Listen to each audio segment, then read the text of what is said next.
السلام عليكم ورحمة الله وبركاته أصحابتك وحرن جنال كمر كلا سود وهذا أدي هذا وما تنتهين ما أنت واثنين وأنا تضبي لباتنك بشة تضباد جولاي سنة كلا بدو كن إيه اللحية لباتنك مقال كان ما أنت وحن ربائنا ندي كل وذاقو محيطة هاي سبب تمريكن كوهابين كي سدحات ووجوجيي دقيمه وكوهيي ودنك إيران محبلا أنا جرته مسددال الدبلوماسي أي السعودة محيطة هاي سيدو كلا سببتها وزارة gaashaandhigga ee Mareykanka ay u qiratay in qaar ka mid ah gantaalada iyo diyaaradaha droniska ee Iran ka imaanayay aysan gantaaladooda difaaca aysan qabanaynin oo ay u ogolaanayeen in ay gudbaan isla markaana qasaare ay geystaan arrintaasina maxay tahay waan idinla wadaagaya iyadoo aan ognahay in Congressku uu toddobaadkan ku kala qaybsamay in la joojiyo dagaalka Mareykanku uu kula jiro Iran iyo waliba in kale maxay tahay sidoo kale sababta website-ka wasaaradda gaashaandhigga ay dhimashada ciidamada Mareykanka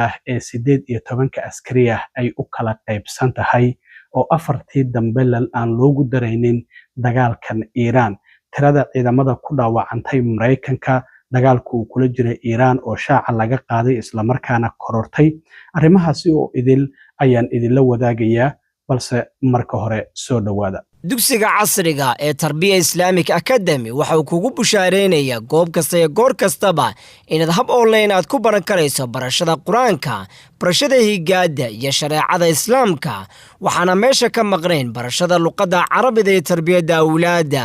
Haddaba dugsigu waxa uu qaadanayaa fasal cusub qaybta dadka waaweyn iyo fasalada caruurta. Wali fursada qaaliga ka faa'iideyso haatan ka wac telefoonada shaashada kaaga muuqda. Balanteen waa inaan ka cilmi qaadano dugsiga Tarbiya Islamic Academy. Hello everyone, my name is Mustafa and I'm proud to introduce Hitch. Hitch is a Minnesota-based rideshare company focused on empowering drivers, supporting local communities, and transforming transportation. The future of community-focused transportation starts here. Thank you for your time. Join us on this journey.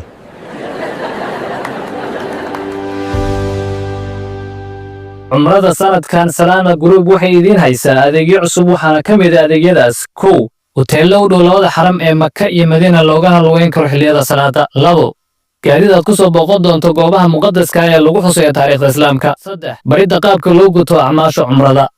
Afar umreynta waalidka ama walaalka oo geeriyooday ma aan awoodin. Shan haddii aad tahay qof qaba baahi khaas ah xagga caafimaadka waxaan ka caawin doonaa gudashada acmaasha. Haddaba ku soo dhawow qiimo jaban oo ku raali gelin doona. Wixii faahfaahintaasi dheer fadlan waa WhatsApp number eber 9665459284 mahadsanidin. waxaan ognahay dagaalkan dib u bilowday ee Mareykanka iyo waliba Iran in hadda 2 toddobaad ka badan uu socday Mareykankuna uu si ba'an u duqeynayay Iran isla markaana Iranna ay duqeynaysay saldhigyada Mareykanku uu ku leeyahay bariga dhexe haba ugu darnaadaan Urdun, Kuwait iyo waliba Bahrain. marka wararka soo baxaya ayaa waxa ay sheegayeen marka in hadda saddexdii habeen ee la soo dhaafay Mareykanku uusan duqeynin Iran isla markaana waxa arrintaasi loo sababeynaya in hubiya Iran ay jirto oo Mareykanka kaydkii uu gabaabsi ka yahay amaba uu ka dhamaaday walow madaxweyne Trump uu leeyahay hub Iran ma jirto oo hub waan haysanaa laakiin waxaan doonaynaa inaan haddana dadaal dhinaca diblomaasiyadda aan fiirino laakiin wararka soo baxaya waxa ay sheegayaan in arrintaasi ay tahay in Mareykanka hub Iran aad u daran ay haysato marka inay hub Iran jirto waxa caddeyn u ah maanta wasaaradda gaashaandhigga ee Mareykanka Pentagon-ka waxay heshiis la gashay company la yiraahdo L3 Harris kaasi oo sameeya waxyaabaha muhiimka ah ee ku jira gantaalada difaaca ee Patriot la yiraahdo heshiiskan marka oo 7 sano soconaya wasaaradda gaashaandhigga ay company-gan la yiraahdo L3 Harris ay la saxeexatay waxa muhiimadiisu ay tahay in gantaalada difaaca gantaalada kale ee ka hortaga ee la yiraahdo Patriot-ka in Mareykanka uu gabaabsi ku siiyahay isla markaana company-gan heshiiska lala galay waxay tahay in uu dedejiyo waxyaabaha muhiimka ah ee gantaaladaasi Patriot-ka ku dhex jira oo dhowr nooc ah marka taasi waxay muujinaysaa Mareykanka marka in gantaaladii difaaca ay ku sii yaraanayaan taasina ay sabab u tahay hakinta hadda dagaalkii iyo duqeyntii uu kula jiray wadanka Iran marka maanta oo Isniina ayaana wasaaradda gaashaandhiggu ee heshiiskaasi oo 7 sano soconaya ay la saxeexatay company-ga la yiraahdo L3 Harris. wasaaradda gaashaandhigga ee Mareykanka ayaa maalin ka hor waxa ay qiratay in militariga Mareykanka si ula kaca uu u fasaxayay gantaalada iyo diyaaradaha droniska ee dhinaca Iiraan ka imaanayay sababo la xiriira in gabaabsi ay yihiin gantaaladii lagu difaaci lahaa. marka halkaasi waxaa ka muuqata in hub yaraani ay jirto oo weliba wasaaradda gaashaandhigga ee Mareykanku ay qiranayso. inkastoo madaxweyne Trump uu arrintaasi beeniyey, laakiin waxaa wasaaradda gaashaandhigga wararka laga helaya ay sheegayaan in gantaalada qabta gantaalada iyo diyaaradaha droniska oo Iiraan ay soo tuurayso, gaar ahaan kuwa la yiraahdo Patriot iyo weliba THAAD, in ay gabaabsi yihiin. sidaasi darteedna droniska iyo gantaalada ka imaanaya dhinaca Iiraan kuwaasi oo aan ku wajahnayn meel ciidamo Mareykan ay ku sugan yihiin. macnaha haddii ay meelo kale oo hanti ay taalo Mareykanka waa la fasaxaya, laakiin dhimashada ciidamada Mareykanka kuwa ku soo wajahan oo kaliya ayaa laga qabanaya ayay leeyihiin. sidaas darteed waxaa qiimeyn la sameeyay hadda ay muujinaysaa in 1200 oo gantaalada Patriotka interceptorska isla markaana qabta diyaaradaha droniska iyo gantaalada Iiraan ka imaanaysay in horaantii dagaalkan intii uu socday ay Mareykanku uu isticmaalay, mana jirin bedelkoodii in la bedelay. waxaan ognahay hadda toddobaadkii lasoo dhaafay in wasaaradda gaashaandhiggu 1 bilyan iyo bar ay ka dalbatay Koongareeska, gaar ahaan lacagtaasi waa lacagta guud ahaan, laakiin 67 bilyan oo degdeg ah ayaan u baahanahay yiraahdeen. waa tii wasiirka dagaalka ama gaashaandhigga Pete Hegseth su'aalo kulul ay weydiiyeen oo dagaalkan la xiriira, isagoo sheegay 37 bilyan ka badan in hadda dagaalka intii uu socday ay ku baxday. marka sida muuqata Mareykanku dhinacna waxa uu ka leeyahay hub yaraanina ma hayso, dhinacna waxa uu leeyahay gantaaladii difaaca ayaa naga yaraada. sidaas darteed waxaan ogolaanay in diyaaradaha droniska iyo gantaalada dhinaca Iiraan ka imaanaya aan fasaxno, kuwaasi oo aan u aragno inaysan dhibaato gaarsiinaynin ciidamada Mareykanka, laakiin hantida haddii dhibaato ay gaarsiinayaan macnaha waan fasaxayna ayay leeyihiin. sidaas darteed waxaan ognahay hadda Khamiistii in Koongareeska Mareykanku ay u codeeyeen in dagaalkan la joojiyo, aqalka wakiiladuna ay yiraahdeen ha la joojiyo, sanadkuna ay yiraahdeen ha sii socdo oo lagu kala qaybsamo. sidaan ognahay labada aqal xisbiga Republikaanka oo madaxweyne Trump uu ka tirsan yahay ayaa aqlabiyadda iska leh 214 xubnood oo aqalka wakiilada, 210 xubnood oo dimuqraadiyiin iyo 4 Republikaana ayaa waxay yiraahdeen dagaalka waa in la joojiyaa, ciidamadana waa in dib loo soo celiyaa. 208 xubnood oo Republikaanana waa ay diideen oo waxay yiraahdeen dagaalku ha sii socdo. 4 xubnood oo Republikaana ayaa dimuqraadiyiinta ku raacday. sanadka ayaa isla maalintiiba loo gudbiyay, sanadkana 47 ayaa waxay yiraahdeen dagaalka ha la joojiyo, 49 waxay yiraahdeen ha sii socdo. weliba Susan Collins oo xisbiga Republikaanka ka tirsan oo Maine laga soo doorto ayaa dimuqraadiyiinta ku raacday, walow Lisa Murkowski iyo sidoo kale Randy Paul oo Republican oo Kentucky iyo Alaska laga soo doorto ay ka aamuseen oo Republican oo aysan codaynin. marka sida muuqata Koongareesku arrintaasi waa ku kala qaybsan yahay. madaxweyne Trump sida sharciga awoodaha ee dagaalka uu madaxweynaha awood u siinayo oo la yiraahdo War Powers Act of 1973 ama 1973 oo Koongareesku uu meel mariyay dagaalkii Vietnam kadib, madaxweynuhu waxa uu awood u siinayaa in 30 maalmood oo dagaal qaadi karo, markaas kadibna ay tahay Koongareeska inuu ogolaasho weydiisto. laakiin sida muuqata hadda Koongareeska wax ogolaasho ma uusan weydiisan, dagaalkuna 5 bilood ayuu hadda u dhamaatay. marka sida muuqata Koongareeskana arrintaasi waa ay ku kala qaybsameen in dagaalka la joojiyo, ciidamada Mareykankana dib loogu soo celiyo dalka Mareykanka oo dagaalkaasi gabi ahaanba halkaasi lagu hakiyo.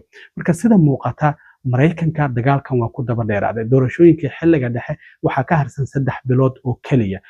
shidaalkii cirkaasi ayuu sii gelayaa, average ama isku celcelis ahaan $4 ayuu marayaa. sidaas oo kale waxaa muuqata in shacabka Mareykanka ay noloshii kusii qaaliyoobayso. waxaa la leeyahay qoys kasta oo Mareykana bishii lacagtii uu isticmaali jiray lacag 1200 ka badan ayaa ku korortay. marka sida muuqata dagaalkan siima socon karo.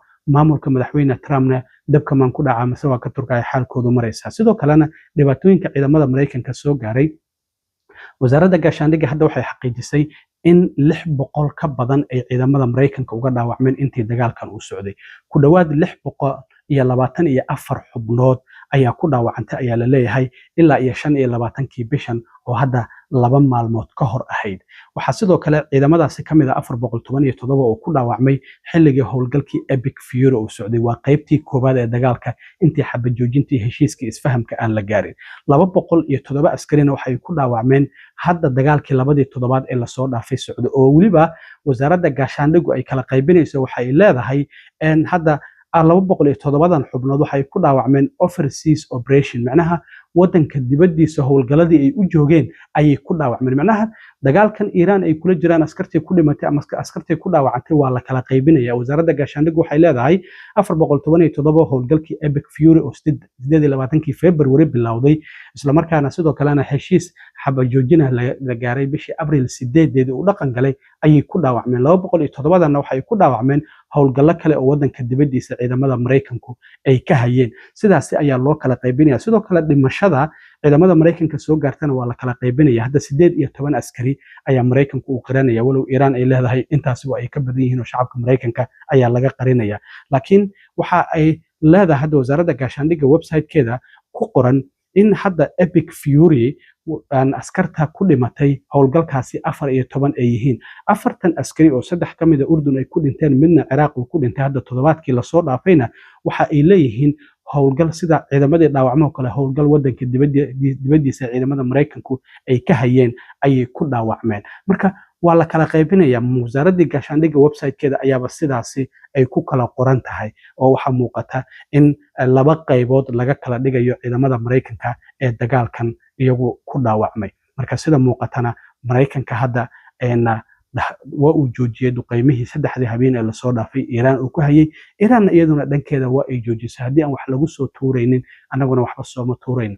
marinka Hormuz waxaan ognahay markab shalay shidaal siday inay meena kula qaraxday kadib markii uu iska dhigay tiray amarka dowladda Iiraan oo ah halka aan maraakiibta inagu aan ugu talagalnay inay maraan waa inay maraan kii ka leexda wixii ku dhaca anagu kuma dhigin. waa markabkii ugu horreeyay marka ilaa hadda dagaalkan intii uu bilaabmay ay meena kula qaraxdo marinka Hormuz. waxaan ognahay markii hore diyaarada drone ama gantaalo ayaa Iiraan maraakiibta ay ku soo tuuraysay.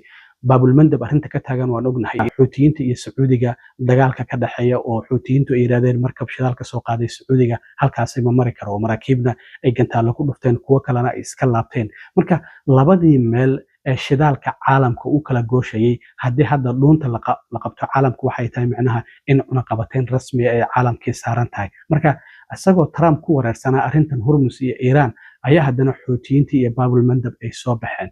marka xaaladdu meel xun ayay maraysaa. madaxweyne Trump maalmihii lasoo dhaafay golihiisa amniga qaranka ayuu kulan la lahaa. madaxweynuhu waa kii ku hanjabayay weerar aan horay loo arkin ayaan Iiraan ku qaadayna, laakiin sida muuqata Mareykankii hub la'aan ayaaba haysato, isagaa dhahaya gantaaladii iyo diyaaradihii daroonka oo Iiraan ay soo tuuraysay qaarkood waxaan si ula kaca aan u fasaxnay inay nagu soo dhacaan haddii aysan waxyeello gaarsiinaynin ciidamada, laakiin hantida kale waxyeello ha gaarsiiyaan. maxaa yeelay gantaaladii difaaca sida THAAD iyo Patriot ayaa Mareykankii ku sii yaraanaya. Kongareeskina lacag waa u diidan yahay. wasaaradda gaashaandhigga 67 bilyan oo degdeg ah u baahanay. guud ahaanna wasaaradda gaashaandhiggu 1 bilyan iyo bar ayay u baahan tahay, laakiin Kongareeska wuxuu yiri wartamirtii horeba dib loo waaniyo. hadda ayaaba xaalka uu jiq yahay. marka bal waan arki doonaa xaaladan halka ay ku dambayso, laakiin sida muuqata maamulka Trump xaaladdu waa ay ku xun tahay. dagaalkan ma sii wadi karaan, mana joojin karaan oo guuldarro ma doonayaan inay qaataan oo Iiraan ayaa naga adkaatay ma doonayaan inay dhahaan, laakiin sii wadistii dagaalkiina xaalad ayaa ka taagan. wasaaradda gaashaandhigga lacag ma haysato, gantaaladii la isticmaalay hubkii dhinaca kaydka Mareykanka lama bedeli karo, maxaa yeelay waqti ayay qaadanaysaa sanado fara badan in hubkii la isticmaalay dib loogu soo celiyo kaydkoodii. marka waxaa la leeyahay Mareykanku markii hore intii uusan dagaalka bilaaban amnigiisa qaranka qatar miyuu ku jiray mise hadda ayuuba qatar ku jiraa ayaa sidoo kale ayn xaaladdu ay maraysaa in su'aalahaasi hadda la isweydiiyo. maxaa yeelay maadaama hub yaraan ay ku haysato wadan kasta ayaad u nugushahay markaasi haddii dagaal uu kugu soo qaado in si fudud uu kaaga adkaan karo. marka waan arki doonaa xaalku halka uu ku dambeeyo. asxaabay aad iyo aad u mahadsantihiin. intaan mar kale kulmi doono saaxiibkiina cilmi waaro idinla sidaa iyo nabadgelyo.